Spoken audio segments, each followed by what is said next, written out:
football fans. My name is Psych Manders. With me, as always, is Mal Paderos, and you are watching Pretend Football Now. We have got an absolutely amazing, spellbinding week this week. Completely jam-packed. So many tight games down to the absolute wire. We've got two great game recaps, as always, but not one, but two fantastic segments for you to enjoy this week. Absolutely. That's just a taste of what you get from tuning in to PSBN. So, without further ado, let's go. Welcome, ladies and gentlemen, to a very special edition of Psych and Mal's Portraits of Pain.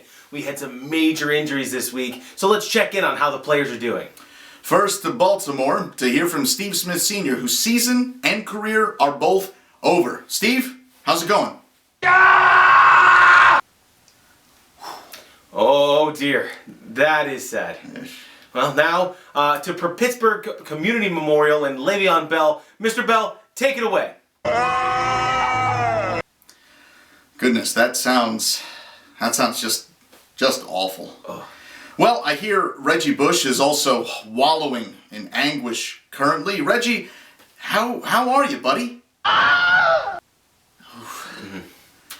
So, we here at, I think I speak for everyone here at PSBN when I say that we wish Reggie a very, very speedy recovery. But finally, off to San Diego General, where Keenan Allen was carted into the ER like a fresh slab of sliced beef. Keenan, how are those kidneys doing? Oof. You don't like to see any of that. No, never do. All that pain and suffering. Truly a horror for most, but great for Psych because it's now time for Psych's scalpel. The location, Moonville Memorial Stadium. The matchup, the visiting lip-smacking Flapjacks and Buckets the Moonwalker.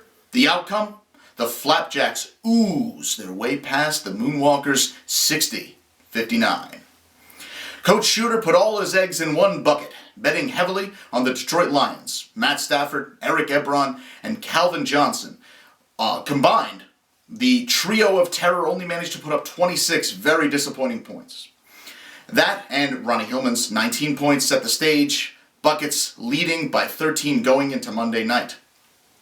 Coach Crawford, reeling from the devastating loss of Steve Smith, managed to rally the team to the big W. Andrew Luck's 14 points on Monday night opened the syrupy floodgates, unleashing a slowly moving wave of sweet, sweet maple victory and deliciously drowned any hopes of a Buckets win. With that single point, the Flapjacks have locked their spot in the playoffs, while the Moonville faithful sup upon the bitter crumbs of defeat.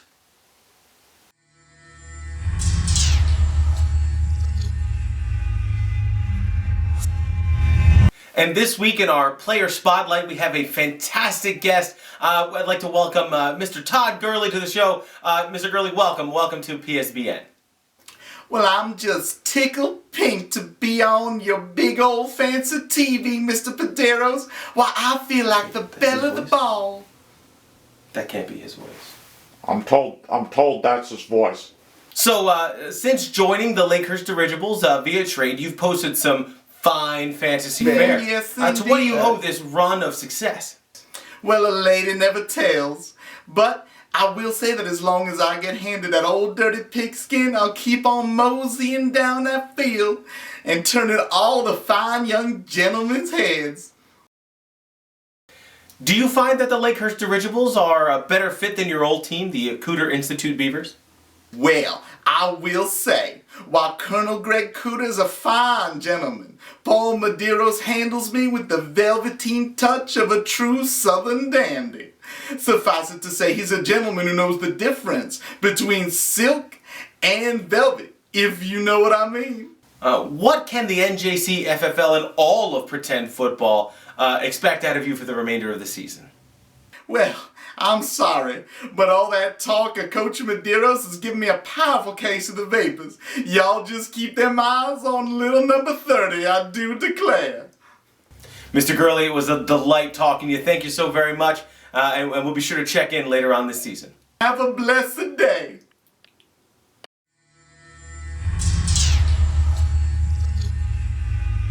And this week's Malls matchup pits the 10-4 Bill Brunoists heading out to face the 3-11 Meatballs.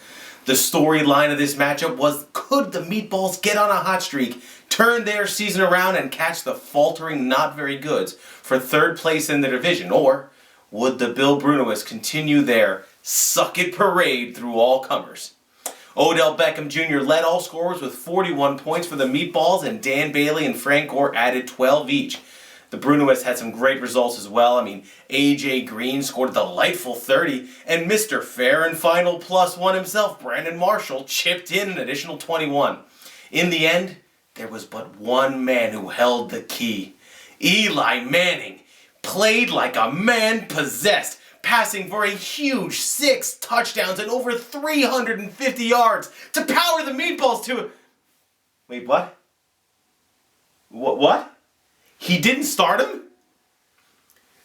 Really, he didn't start him. I own all the New York Giants. Mateo didn't start Eli Manning. It's absolutely uncanny, folks. I mean, only twice all season has Coach Mateo made the right play at quarterback. This week he left an astonishing 31 points on the bench by starting the Red Rocket over Peyton's little brother. The good news, if there is any for the Coach Mateo, is that he's topped his own win total from last year. However, this loss puts the Meatballs 3 games out of playoff contention with only 4 weeks to go. Not an insurmountable mountain to climb, but last I checked, Meatwads lack long legs. As for the Brunoists, it's amazing as this sounds, with only one more win, they will have locked up the playoffs after missing the season before.